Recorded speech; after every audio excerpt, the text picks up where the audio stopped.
We move on quickly to Dr. Malia Khan, who is the Chief Programs Officer at Malala Fund. She's spearheading the effective delivery of programmatic work for girls' education, including the Malala Fund Education Champions Network. And wow, what a network. So we move on to Dr. Malia Khan.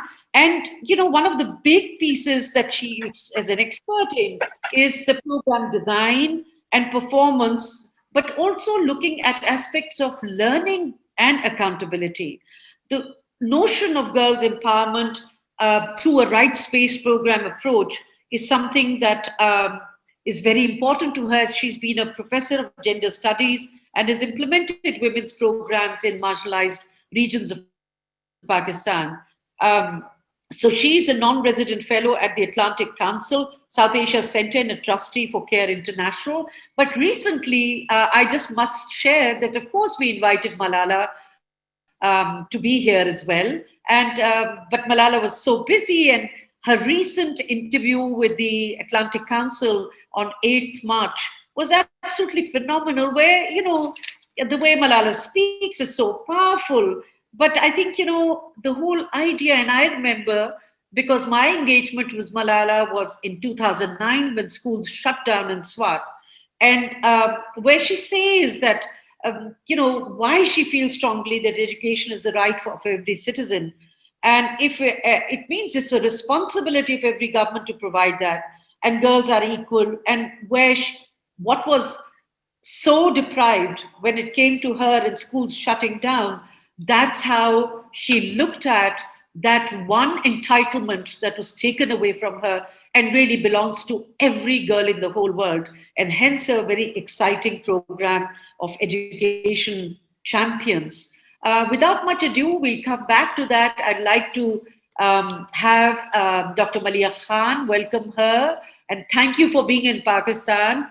And we look forward to hearing from you about the program, the notion of distributed leadership, the young champions making the ordinary extraordinary, but also so much more that you are doing. Let's hear and see what is the vision for gender equality through the Malala Fund program, particularly in Pakistan, and how you've seen it play out during the COVID period. We at Idara Talim Wa Gayi are particularly delighted since we are running the program Asman Se Baatein, which is again a second chance program for girls, empowerment and gender equality, all the way over to Dr. Malia Khan. I hope you can, the screen share is there. Yes.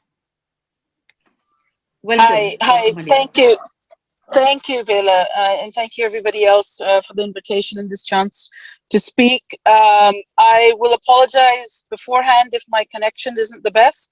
As Bela mentioned, I'm traveling right now, so not at my usual sort of desk space with the right types of connectivity, but we'll try to make this work for as long as I can. Bella, I'd really like to talk a little bit about, the approach that Malala Fund takes to girls' education. So Malala Fund has a mission that's squarely focused on a very, very simple statement, which is that every girl has access to 12 years of safe, quality, and free education. And of course, in that, there's lots of things that many people have already spoken about already. The first is the 12 years, the fact that, as you mentioned, we have quite high enrollments of girls at the primary level, but then we have a very sharp cliff of girls that don't continue into secondary school. And so we are very concerned with making sure that girls are able to continue to secondary schools, secondary level of education, particularly through adolescence, because this is where they fall off. The other is, the quality piece of it. We know that girls are less likely to continue on to tertiary education and even less likely to continue on to professions. And that has a very strong linkage, of course, with social norms, but then also very strongly linked with the quality of education and what is thought to be appropriate for girls to get an education in. And so, of course, there's a strong discouragement around sciences around technology, and then taking on the sort of tertiary qualifications around technology, which is also, really problematic, particularly in contexts like Pakistan. Um, the way that we fund work is, as you already mentioned, we feel that education is the right of every citizen, particularly girls, and it is the responsibility of every government, every state, to provide to their citizens. And so we work very closely with the distributed leadership model, as you mentioned. We've created a network of education champions in Pakistan. These are local and national organizations, and ITA is one of them, that work on the issues of girls' education in a variety of different ways.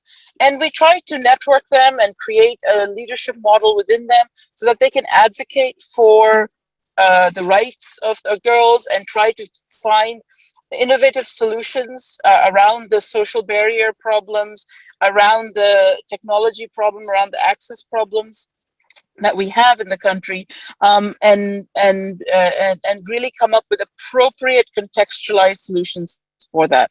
And that's what we're focusing on. The other piece I wanted to touch upon was the impact of COVID. As we know, COVID's been, one of the biggest shocks that has occurred globally around the world. And while it is primarily a health shock and a pandemic, there have been obviously implications into other areas of life as well. And education is one of the ones that's been very, very greatly affected by it through school closures. As we know, schools were closed for a very long time, for many months in Pakistan. They recently were starting to open up, and now in Punjab, they've announced another few weeks of shutdown, I believe. And so this closure has a huge impact, obviously, on the well-being of all children. But our research at Malala Fund that we did in different contexts shows that the impact on girls has been disproportionate. And that's for a number of reasons. One, the prioritization of girls' education. We know the chances of girls dropping out from school after a prolonged absence is higher than it is for boys. Families get out of the habit of sending girls. Girls become valuable providers of care in the household. Our research has shown that a girl is has three times more sort of work to do in the house at the time of the closures and pandemics than a boy does. And so therefore the need to keep her there, or her ability to create time for herself to to pursue her education is much more limited. And then as soon as having a bit of a problem with the technology, just coming back to you now. Sorry. Oh, and the other issue that girls are often facing is that we know, and several people have mentioned this already, that girls have less access to technology. And there's a number of reasons for that. There is the great example that was just given, that often the gatekeepers, the brothers, fathers, uncles, cousins, often feel it's inappropriate for a girl to have access to digital technology, be it a smartphone or a laptop, etc.